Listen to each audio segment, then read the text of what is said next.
وذكر فإن الذكرى تنفع المؤمنين وذكر فإن الذكرى تنفع المؤمنين.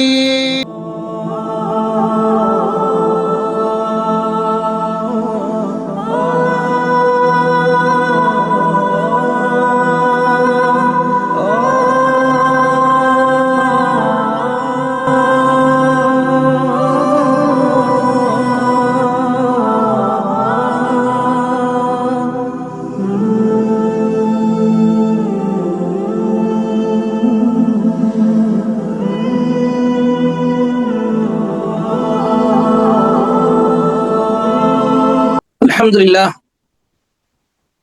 نحمده ونستعينه ونستغفره ونعوذ بالله من شرور أنفسنا ومن سيئات أعمالنا من يهده الله فلا مضل له ومن يضلل فلا هادي له أشهد أن لا إله إلا الله وحده لا شريك له وأشهد أن محمدا عبده ورسوله أما بعد اللهم صل على محمد وعلى آل محمد كما صليت على إبراهيم وعلى آل إبراهيم إنك حميد مجيد اللهم بارك على محمد وعلى آل محمد كما باركت على إبراهيم وعلى آل إبراهيم إنك حميد مجيد. எல்லாம் வல்ல அல்லாஹ் ஜல்ல ஷானஹு தஆலாவுக்கே புகழ் அனைத்தும் உரித்தாகட்டுமாக. இந்த வையகத்தை இருளிலிருந்து வெளியாக்கி வெளிச்சத்தின் பக்கம் கொண்டு வருவதற்காக அனுப்பப்பட்ட இறுதி தூதர் முஹம்மது ஸல்லல்லாஹு அலைஹி வஸல்லம் அவர்கள் மீதும் அவர்களின் தோழர்கள் குடும்பத்தார்கள் அவர்களை பின்பற்றி வாழ்ந்த தாபேங்கள் தபா தாபிகள் மீதும் இன்று உலகத்தில் யாரெல்லாம் அவர்களை பின்பற்றி வாழ்ந்து அவர்களுடைய வழியை தன்னுடைய தாரக மந்திரமாக ஆக்கி உயிர் மூச்சாக கருதி வாழ்ந்து கொண்டிருக்கிறார்களோ அவர்கள் அனைவர் மீதும் அல்லாஹுடைய வற்றா பெருங்கருணை என்றென்றும் நிலவட்டுமாக. எல்லாம் வல்ல அல்லாஹ்வின் நல்லடியார்களே, அருமை சகோதர சகோதரிகளே, சூரத்துல் காரியா என்ற ஒரு சூரா இருக்கின்றது. அது குர்ஆனுடைய 101வது சூறாவாகும். மறுமை நாள் குறித்த மிக சுருக்கமாக அல்லாஹ் அந்த சூறாவில் படம் போட்டு காட்டுகிறான். அந்த சூறாவை குறித்துதான் இன்று குத்பாவிலே எடுத்து சொல்லப்பட்டது. அந்த சூறாவுடைய விளக்கத்தை ரத்தின சுருக்கமாக மக்களுக்கு முன்பு எடுத்து வைக்கப்பட்டது. அதே நான் உங்களுக்கு தமிழாக்கமாக எடுத்து சொல்ல ஆசைப்படுகின்றேன். அருமை சகோதர சகோதரிகளே, அல்லாஹ் அந்த சூறாவில் சொல்வது என்ன? அல் காரியா, தடுக்கக்கூடியது, தட்டக்கூடியது அல்லது திடுக்கத்தில் ஆழ்த்தக்கூடியது. மல் காரியா, திடுக்கத்தில் ஆழ்த்தக்கூடியது என்றால் என்ன? வமா அத்ராக மல் காரியா, திடுக்கத்தில் ஆழ்த்தக்கூடியது என்றால் என்ன என்று நபியே உமக்கு அறிவித்துக் கொடுத்தது எது? யௌம யகூனுன் நாசு கல் ஃபராஷில் மப்சூஸ், அந்த நாளில் மனிதர்கள் சிதறி கிடக்கும் ஈசல்களை போன்று ஆகிவிடுவார்கள். வதகூனுல் ஜிபாலு கல் ஐனில் மன்ஃபூஷ், மலைகள் கொட்டிய பஞ்சுகளை போல் ஆகிவிடும்.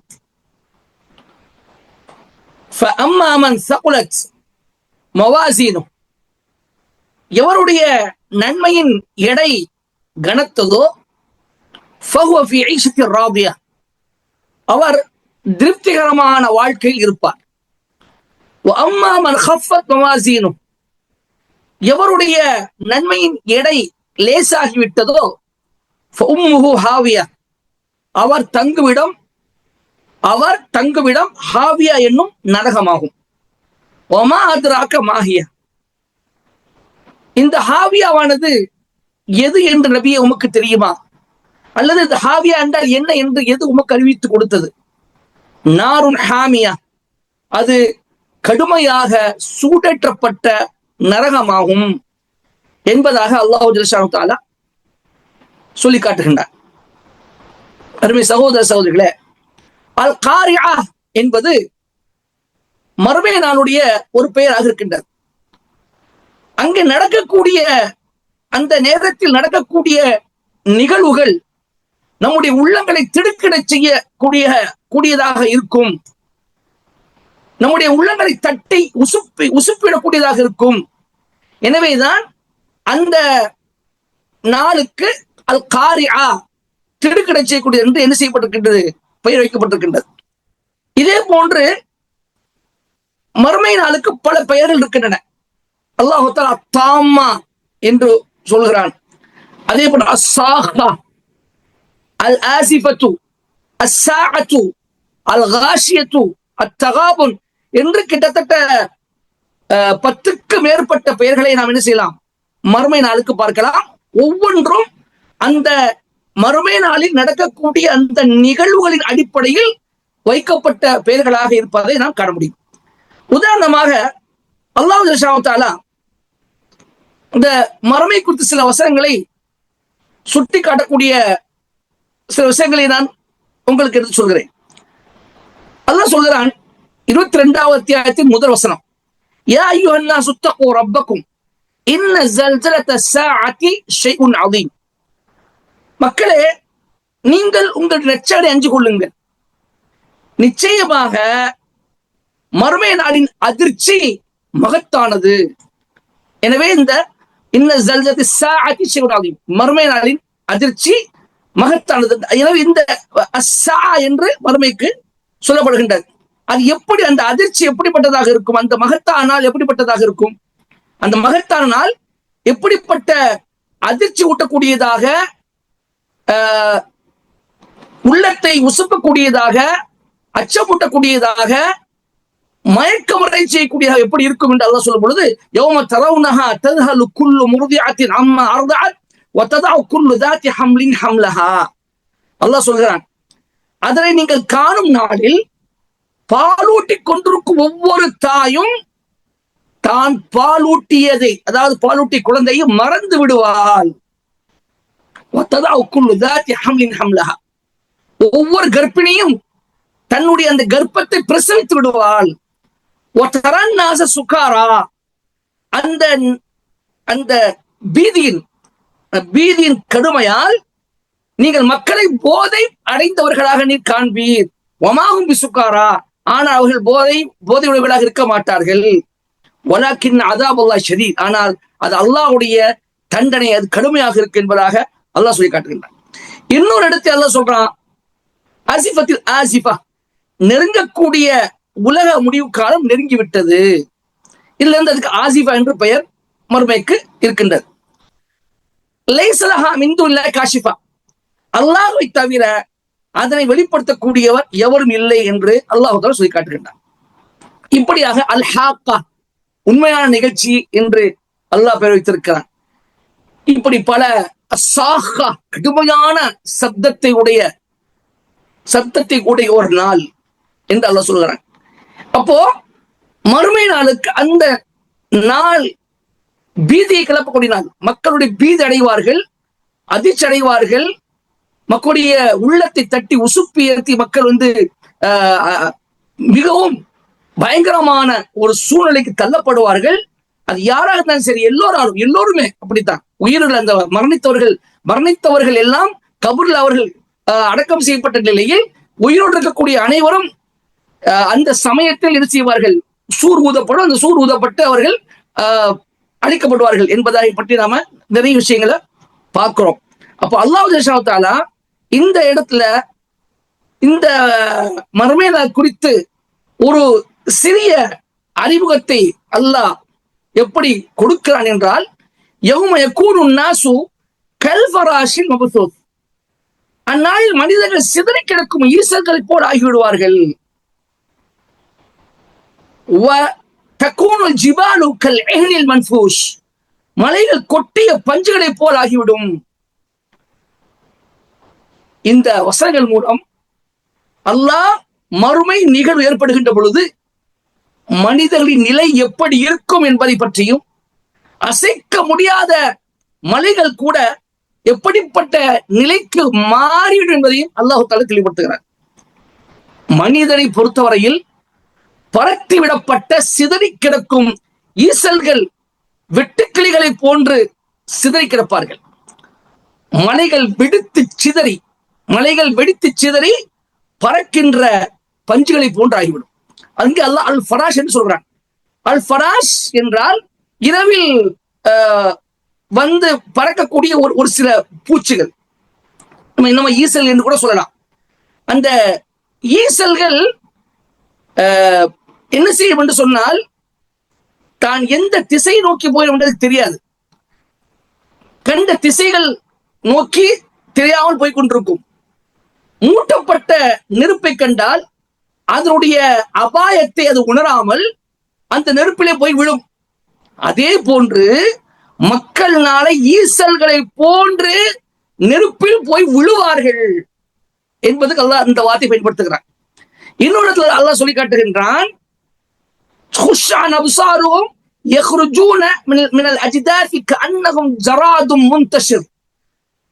தங்களுடைய மன்னரைகளில் இருந்து அவர்கள் பரத்தப்பட்ட வெட்டுக்கிளிகளை போன்று வெளியேறி வருவார்கள் என்று அல்லாஹ் சொல்றான். கபூர்ல அடக்கம் செய்யப்பட்ட எல்லாரும் என்ன செய்வாங்க? பரத்தப்பட்ட வெட்டுக்கிளிகளை போன்று அவர்கள் என்ன செய்வார்கள்? வெளியேறி வருவார்கள். இந்த வெட்டுக்கிளிகள் ஒன்றோடு மோதும், ஒன்றோடு ஒன்று மோதிக்கிட்டு ஒரே திசையை நோக்கி போகும். அதாவது வெட்டுகளில் ஒரு சிதறி போய் ஒண்ணுக்கொண்ணு மோதி எல்லாம் ஒன்னா சேர்ந்து ஒரு திசையை நோக்கி போகும். அல்லாஹ் சொல்றான், எல்லாம் அந்த மாதிரி ஒரு திசையை நோக்கி எப்படி எங்க போவாங்க? யௌம யதுஉ தாஇ, அதாவது யௌம யதுஉ இலா ஷைஇன் நுக்ர் முஹ்திஈன இலா தா, ஒரு அழைப்பாடு இல்லையா? அந்த அழைப்பாடை நோக்கி எல்லாரும் ஒன்னா போவாங்க. அந்த மக்கள் அது அல்லாஹ் செய்யறான், ஒரே திசையில ஒருவருக்கு மோதிக்கொண்டு முட்டிக்கொண்டு போகக்கூடிய வெட்டுக்கிளிகளை போன்று என்ன செய்வாங்க? எல்லாரும் ஒரே திசையை நோக்கி போவார்கள். இங்க அல்லாஹ் அதை என்ன செய்யறான்? கல் ஃபராஷ், பரத்தப்பட்ட ஈசல்கள். அந்த ஈசல்கள் மூட்டப்பட்ட நெருப்பில் அதனுடைய வெளிச்சம் என்று தெரிஞ்சுக்கிட்டு, அதனுடைய அபாயம் தெரியாம ஏதோ வெளிச்சம் இருக்குது, வெளிச்சம் கிடைக்குது என்று தெரிஞ்சுக்கிட்டு அந்த நெருப்புக்குள்ள போய் விழும். அந்த மாதிரி மக்கள் நாளை நரக நெருப்பில் விழுவார்கள் என்பதை சொல்வதற்கு அல்லாஹ் என்ன செய்யறான்? இப்படி செய்யறான். அதே போன்று மலைகள் அல்லாஹ் சொல்லி காட்டுகின்றான், وَيَوْمَ يُنْفَخُ فِي الصُّورِ فَفَزِعَ مَنْ فِي السَّمَاوَاتِ وَمَنْ فِي الْأَرْضِ إِلَّا مَنْ شَاءَ اللَّهُ وَكُلُّنَا أَتَوْهُ دَاخِرِينَ. சூர் ஊதப்படும் அந்த நாளில் அல்லாஹ் காப்பாற்ற நாடியவர்களை தவிர வானங்களில் உள்ளவர்களும் பூமியில் உள்ளவர்களும் திடுக்கிட்டு விடுவார்கள். ஒவ்வொருவரும் பணிந்தவர்களாக அல்லாஹ்விடம் வருவார்கள் என்பதை அல்லாஹ் தஆலா சொல்கிறார். பிறகு மலைகள், அல்லாஹ் மலைகளை பற்றி சொல்லும் பொழுது கொட்டிய பஞ்சுகளை போன்று இருக்கும். மலைகளை பற்றி நம்ம என்ன தெரிஞ்சு வச்சிருக்கிறோம்? குர்ஆன் என்ன சொல்லுது? இந்த பூமி அசையாமல் இருப்பதற்கு அல்லாஹ் தஆலா மலையை நட்டிருக்கிறான்னு சொல்லுது. அல்லாஹ் தஆலா செங்குத்தா அதை குத்தி இருக்கிறான். வஅல்கா ஃபில் அர்தி ரவாசி அன் தமீத பிக்கும், இந்த பூமி உங்களோடு ஆடாமல் அசையாமல் இருப்பதற்காக பூமி அல்லாஹ் மலையை நட்டிருக்கிறான். வல் ஜிபால் அவுதாதா, அல்லாஹ் தஆலா ஜிபால மலைகளை ஆணிகள் போன்று சொல்றான். ஆணிகள் போன்று பெரிய ஒரு இரும்பை போன்று குத்தப்பட்ட செங்குத்தாக நிறுத்தப்பட்ட ஒன்றுதான் மலைகள். அந்த மலைகள் பூமியையே அசையாமல் காக்கிறது என்றிருக்கும் பொழுது, அப்படிப்பட்ட மலைகள் நாளை கொட்டப்பட்ட பஞ்சுகளை போன்று ஆகிவிடும் என்று சொன்னால் அந்த நாள் எவ்வளவு பெரிய பயங்கரமான நாளாக இருக்கும். அல்லாஹ் இன்னொரு சொல்லி காட்டுகின்றான், நபி, நீங்கள் அந்த மலைகளை உறுதியானதாக பார்க்கிறீர்கள், ஆனால் நாளை மறுமை வரும்போது அது மேகத்தை போன்று ஓடிக்கொண்டிருக்கும். மேகம் ஓடுவது போன்று மேகம் ஓடிக்கொண்டிருக்கும் என்று அல்லாஹ் சொல்றான், அல்லாஹ் சொல்லி காட்டுகின்றான். அப்போ இந்த மலைகள், அதாவது பூமி வெடித்து சிதறும் இல்லையா, பூமி வெடித்து சிதறும்போது மலைக்கு வேலை இல்லை, மழை பறந்துடும். அப்ப அல்லாஹ் தஆலா வானங்களை தன்னுடைய வலதுகளை சுட்டி வச்சிருப்பான். பூமி வெடித்து சிதறிவிடும். பூமியில் உள்ள எல்லாமே, அதாவது பூமியுடைய அமைப்பே மாறிவிடும், எல்லாமே சிதறிவிடும்.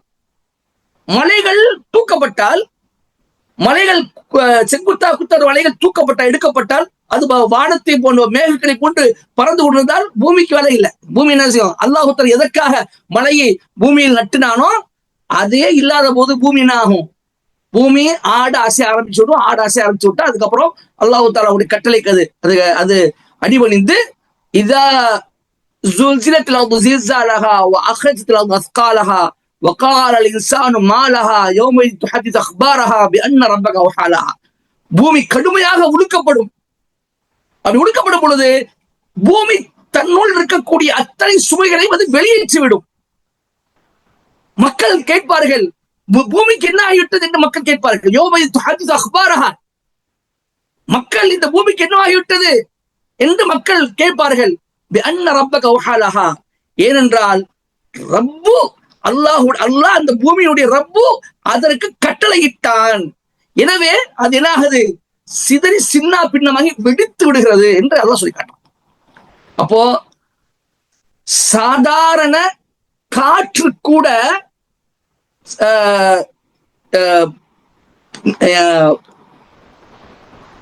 சாதாரண காற்று கூட இழுத்து செல்லக்கூடிய செம்மறி ஆட்டின் அந்த தோள்களுடைய பஞ்சுகளை போன்று அந்த மலை ஆகிவிடும் என்பதை அல்லாஹ் தஆலா இங்கே தெளிவாக சொல்லி காட்டுகின்றார். பிறகு இறைவன் இந்த பயங்கரமான காட்சிகளை சொல்லிவிட்டு மனிதனுடைய நிலையை விவரிக்கிறார். மனிதர்கள் ரெண்டு விதமாக இருப்பார்கள், நல்லவர்கள், தீயவர்கள். நல்லவர்கள் என்ற எந்த அடிப்படையில முடிவெடுக்கப்படும்? யாருடைய நன்மையின் எடை கனத்திருக்கிறதோ, யாருடைய தீமைகள் குறைவாக இருக்கிறதோ அவர்கள் ஃபஹுவ ஃபீ ஈஷத்தின் ராதியா, திருப்திகரமான வாழ்க்கையில் அவர்கள் இருப்பார்கள் என்று அல்லாஹ் தஆலா சொல்லி, யாருடைய நன்மைகள் குறைந்து தீமைகளுடைய எடை கூடி விடுகின்றதோ அவர்களுடைய தங்குவிடம் நரகம் என்று அல்லாஹ் நேசிறான் சொல்லி காட்டுகின்றான். அங்கே தராசுகள் நிர்மாணிக்கப்படும். அல்லாஹ் அம்பியா என்ற அத்தியாயத்தில் சொல்லும் பொழுது சொல்கிறான், நதஉல் மவாஸீனல் கிஸ்த லியௌமில் கியாமத்தி ஃபலா துத்லமு நஃப்சுன் ஷைஆ. நாம் அந்த நாளில் நீதமாக எடை போடக்கூடிய தராசுகளை நிறுவுவோம். ஃபலா துத்லமு நஃப்சுன் ஷைஆ, எந்த ஒரு ஆன்மாவும் சிறிது கூட அநியாயம் செய்யப்பட மாட்டாது. வயின் தக் மிஸ்கால ஹப்பத்தின் மின் ஹர்தலின் அத்தைனா பிஹா, எள்ளின் அளவுக்கு, எள்ளின் முனை அளவுக்கு நன்மை தீமை எங்கு இருந்தாலும் அதையும் நாம் கொண்டு வருவோம் என்று அல்லாஹ் சொல்லி காட்டுகிறார். அப்போ மனிதர்கள் செய்த அத்தனை காரியமும் ஒன்று விடாமல் அல்லாஹ் நமக்கு முன்னாடி கொண்டு வந்து நீதமான தராசுகள் நிறுவப்படும். நிறுவப்பட்ட நீதமான தராசுகளில் அது எடை போடப்படும். அப்படி எடை போடப்படும் பொழுது ஒரு மனிதருடைய நன்மைகளுடைய எடை கூடுதலாக ஆகிவிட்டால் அவர் நல்லவர், சொர்க்கத்துக்குரியவர் என்றும், ஒரு மனிதருடைய தீமைகளுடைய எடை கூடுதலாகி நன்மைகளுடைய எடை குறைந்து விட்டால் அவர் தீயவர், நரகத்துக்குரியவர் என்றும் அங்கே முடிவு எடுக்கப்படும். அப்ப நல்லவராக இருக்கின்ற பொழுது ஃபஹுவ ஃபீ ஈஷத்தின் ராதியா, அவர் திருப்திகரமான வாழ்க்கை அவர் வாழ்வார், அவருக்கு பிடித்தமான வாழ்க்கை. ராதியா அல்லாஹ் சொல்றானா இல்லையா?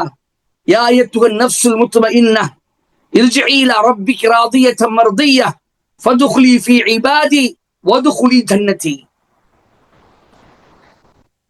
திருப்தி கொண்ட மனமே, நிம்மதி அடைந்த மனமே, நிம்மதி அடைந்த ஆன்மாவே, இர்ஜிஇ இலா ரப்பிகி ராதியத்தன் மர்திய்ய, நீ திருப்தி அடைந்த நிலையிலும் அல்லாஹ்வால் திருப்தி கொள்ளப்பட்ட நிலையிலும் நீ திரும்புவாயாக.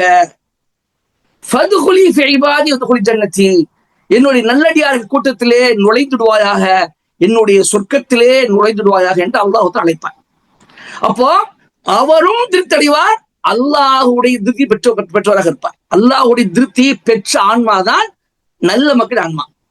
அப்போ அல்லாஹுடைய திருப்தி பெற்ற ஒரு ஆன்மா எப்படிப்பட்ட இடத்தை அங்கே பெறும்? சுகமான, இன்பமான, இனிமையான ஒரு வாழ்க்கை அங்கே அது ருசிக்கும். அதான் சொல்லி கேட்டார், திருப்திகரமான, சந்தோஷமான, மகிழ்ச்சியான, நிம்மதியான ஒரு வாழ்க்கையில் அவர்கள் இருப்பார்கள். அதுக்கு நேர் மாற்றமாக யாருடைய எடை, அதாவது நன்மையின் எடை லேசாக இருக்கின்றதோ அவருடைய தங்குமிடம் ஹாவியா என்று நரகமாகும். நாம உம்மு ஹாவியா, அந்த உம்மு என்ற வார்த்தைக்கு தமிழ்ல அவருடைய தங்குமிடம் என்று மொழிபெயர்க்கப்பட்டிருக்கின்றது. ஆனா அரபி பத்திர உம்மு என்றால் தாய். அப்ப அரபி மொழியை வச்சு பார்க்கும்போது உம்மு அவருடைய தாயாக ஹாவியா இருக்கும் என்று நேரடி பொருள். ஏன் தாய் என்று சொல்லப்படுகின்றது? ஹாவியா என்பது நரகத்துடைய பெயர். நரகத்துக்கு பல பெயர் வச்சிருக்கலாம். எப்படி மறுமைக்கு பல பெயர் இருக்கின்றது, அதே போன்று நரகத்துக்கு பல பெயர்கள் இருக்கின்றன. அதுல ஒரு பெயர் தான் ஹாவியா. ஒவ்வொரு பாவத்துக்கும் ஒரு சில குறிப்பிட்ட பயங்கரமான செயல்களுக்கு ஒரு சில குறிப்பிட்ட பயங்கரமான நரகங்கள் இருக்கின்றன, அதுக்கு தனி பெயர்கள் இருக்கின்றன. அது இருக்கு ஒரு ஹாவியா. அப்போ அவருடைய தாய், யாருடைய எடை, நன்மையின் எடை குறைவாக லேசாக ஆகிவிட்டதோ அவருடைய தாய் ஹாவியாவாக இருக்குது என்று அல்லாஹ் சொல்லி காட்டுறான். ஏன் இந்த இடத்துல அல்லாஹ் தஆலா உம்மு என்று சொல்றான், தாய் என்று சொல்றான் என்று பார்க்கும் பொழுது அல்லாஹ்வுடைய நுட்பமான அந்த ஒரு ஞானத்தை பாருங்கள். எப்படி ஒரு தாய் தன்னுடைய பிள்ளைகளை அரவணைப்பாளோ, பிள்ளைகள் தன்னுடைய தாயை நோக்கி எப்படி செல்வார்களோ, எத்தனை பிள்ளைகளா இருந்தாலும் அத்தனை பிள்ளைகளையும் ஒரு தாய் சமமாக பார்ப்பாளோ, சமமாக பார்த்து எல்லோரையும் ஒன்றுவிடாமல் அரவணைத்துக் கொள்வாளோ, அதே போன்று அந்த ஹாவி, அந்த நரகம் எல்லோரையும் சமமாக பாவித்து அரவணைத்துக் கொள்ளும். எனவே அது ஒரு தாய் போன்றது இருக்கும். யாரையும் இது விடாது, எல்லாருக்கும் சம உரிமை கொடுக்கும், சமமாக பார்க்கும். அந்த ஹாவி, அந்த நரகம் அப்படிப்பட்ட நரகம். எனவே அல்லாஹ் அதுக்கு உம்மு, தாய் என்று சொல்றேன். இப்ப நம்ம தமிழ்ல அதுக்கு தங்குவிடம் என்று மொழிபெயர்க்கிறோம். அப்ப ஹாவியா என்ற அந்த நரகம் தான் அவருக்கு சொந்தமாக இருக்கும். அப்ப அடுத்து அல்லாஹ் சொல்றான், அந்த அக்கா மாஹியா, ஹாவியா என்ற நரகம் என்றால் என்ன என்று அல்லாஹ் அதுக்கு விளக்கம் தருகின்ற பொழுது, நாருன் ஹாமியா, கடுமையாக சூடேற்றப்பட்ட நரகமாகும். கடுமையாக சூடேற்றப்பட்ட நரகமாகும் என்று அல்லாஹு தஆலா ஹாவியாவுக்கு விளக்கம் கொடுக்கிறார். இந்த நரகத்துல பலவிதமான நரகங்கள் இருக்கின்றது, பலவிதமான படித்தரங்கள் இருக்கின்றன. ஒவ்வொரு பாவத்துக்கும் நிகரான ஒரு தண்டனை மனிதனுக்கு வழங்கப்படும் பொழுது அந்த அதுக்கு தக்கவாறு நரகத்தை அல்லாஹ் என்ன செய்திருக்கிறான், அமைத்திருக்கிறான்.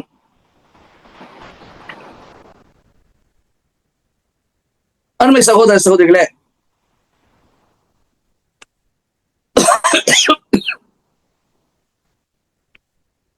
இவ்வாறாக சூரா அல்லாஹ் என்ன செய்யலாம், முடிக்கிறான். அதாவது அல்லாஹ் கூறும் பொழுது மறுமை நாள்ல நடக்கக்கூடிய சில விஷயங்களை பற்றி அல்லாஹ் எப்படி சொல்றான்னு சொன்னா, இன்னல்லாஹ லா யظ்லிமு மிஸ்கால ذرة ஃபைன் தகு ஹஸனத்தை யுضاعفها யூதி மின் லதுன்ஹு அஜ்ரன் அஸீமா. நிச்சயம் அல்லாஹ் தஆலா கடுகளவு கூட அநியாயம் செய்ய மாட்டான். அது நன்மையாக இருந்தால் அதை அல்லாஹ் என்ன செய்வான், இரட்டிப்பாக்கி தருவான். அவனிடமிருந்து மகத்தான கூலியையும் அதற்கு அல்லாஹ் தருவான். அப்படிப்பட்டவன் அல்லாஹ்வை தவிர நன்மையை இரட்டிப்பாக அல்லாஹ் ஆக்குவான தவிர நன்மை குறைத்து விட மாட்டான். தீமையை அல்லாஹ் மன்னிப்பான தவிர தீமை எந்த அளவுக்கு இருக்கோ அந்த அளவுக்கு தண்டனை கொடுப்பானு. ஒண்ணு மன்னிப்பான், அல்லது தீமை எந்த அளவுக்கு இருக்கோ அந்த அளவுக்கு தண்டனை வழங்குவானே தவிர அதை விட கூடுதலாக அவனுக்கு தண்டனை கிடைக்காது. அதே போன்று இன்னல்லாஹ லா யظلمு الناس شيئا ولكن الناس انفسهم يظلمون. நிச்சயமா அல்லாஹ் தஆலா மக்களுக்கு சிறிதேனும் கொஞ்சமும் அநியாயம் செய்ய மாட்டான். மக்கள் தான் தங்களுக்கு தாங்கள் அநியாயம் செய்து கொள்கிறார்கள். ووضع الكتاب فترى المجرمين مشفقين مما فيه ويقولون يا ويلتنا ما لهذا الكتاب لا يغادر صغيرة ولا كبيرة إلا أحصاها ووجدوا ما عملوا حاضرا ولا يظلم ربك أحدا. அங்கே பதிவேடுகள் விரிக்கப்படும். நபியர்கள் முஸ்லிம்களை பாவிகளை நடுநடுங்கர்களாக பார்ப்பீர்கள். எதுல? அந்த படித்த அந்த அந்த பதிவேடுகளை பார்த்து அதை பார்த்து நடுங்கியவர்களாக என்ன செய்வீங்க? நீங்க இந்த பாவிகளை பார்ப்பீர்கள். அப்போ அந்த பாவிகள் சொல்வார்கள், எங்கள் கை சேதமே இந்த பதிவேடு எல்லாத்தையும் கொண்டு வந்து விட்டதே, பெருசையும் விடவில்லை சிறுசையும் விடவில்லை, எல்லாத்தையும் கழித்து வைத்திருக்கிறது, எழுதி வைத்திருக்கிறது. பெரிய பாவத்தையும் சிறிய பாவம் என்று எதையும் ஒன்னை கூட விடாம எல்லாவற்றையும் இது என்ன செய்து வைத்திருக்குது, இது பதிவு செய்யப்பட்டு எழுதி வைக்கப்பட்டிருக்கின்றது என்று அல்லாஹ் சொல்லிட்டு அல்லாஹ் சொல்றான், எதை அவர்கள் செய்தார்கள் அதை அவர்கள் முன்பு காண்பார்கள், அவர்களுக்கு முன்பு காண்பார்கள். வலா எழுதி ஒப்புக்காகதான் அல்லாஹ் திரும்ப திரும்ப சொல்றான், வலா எழுதி ஒப்புக்காகதான். நபியே, அந்த நேரத்தில் உங்களுடைய இறைவன் யாருக்கு செய்ய மாட்டான், அநியாயம் செய்ய மாட்டான். இது அல்லாஹ் திரும்ப திரும்ப பதிவு வைக்கிறான். என்ன காரணம்? நல்ல பதிவு நமக்கு யாருக்கும் அல்லாஹ்வின் சந்தேகம் வந்துடக்கூடாது, அல்லாஹ் சந்தேகம் வந்துடக்கூடாது. அல்லாஹ் திரும்ப ஒவ்வொரு விஷயம் சொல்லிட்டு இதையே சொல்றான், நான் அநியாயம் செய்ய மாட்டேன், நான் அநியாயம் செய்ய மாட்டேன். உங்களுக்கு உண்டானதான் கிடைக்கும், தண்டனையாக கிடைக்கும். நன்மையா இருந்தால் அது கூடுதலாக கிடைக்கும் தவிர குறைவாக கிடைக்காது. அல்லாஹ் தெரிவிக்கிறான், திரும்ப திரும்ப சொல்லி காட்டுது. எதற்காக? நாம உறுதி கொள்வதற்காக. அல்லாஹ் இன்னொரு சொல்றான், ஃபமன் யஅமல் மிஸ்கால தர்ரத்தின் கைரன் யரா வமன் யஅமல் மிஸ்கால தர்ரத்தின் ஷர்ரன் யரா. ஒரு கடுகளவு நன்மையை ஒருவர் செய்திருந்தால் அதை அவருக்கு பார்ப்பார், ஒரு கடுகளவு தீமையை அவர் செய்திருந்தால் அதை அவருக்கு காண்பார். அன்பு சகோதரர்களே, இவ்வாறாக அல்லாஹு தஆலா நரகத்தை பற்றி சுருக்கமாக இங்கு சொல்லி முடிக்கிறான். சுவனத்தை பற்றி அல்லாஹு தஆலா பல இடங்களில் சொல்லி இருக்கிறான். இந்த மாதிரி சூறாக்கள் நம்முடைய உள்ளங்களை உழுக்க வேண்டும், நம்முடைய இதயங்களை தட்ட வேண்டும்.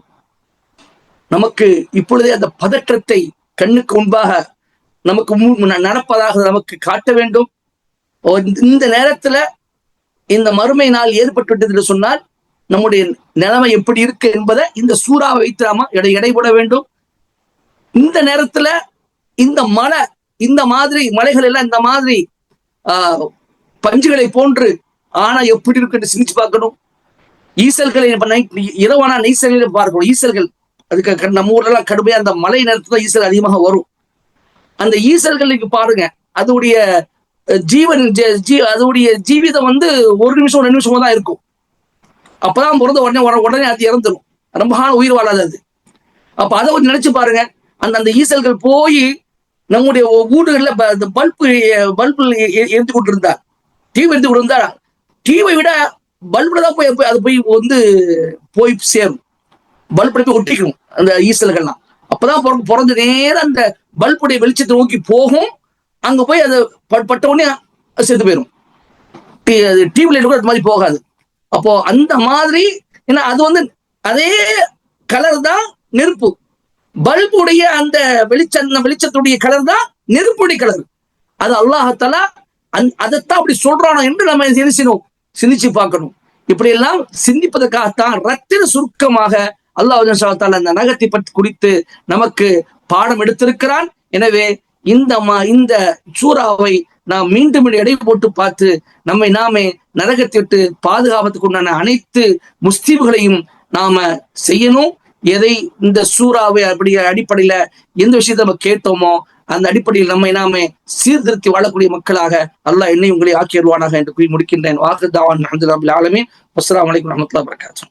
وذكر فإن الذكرى تنفع المؤمنين.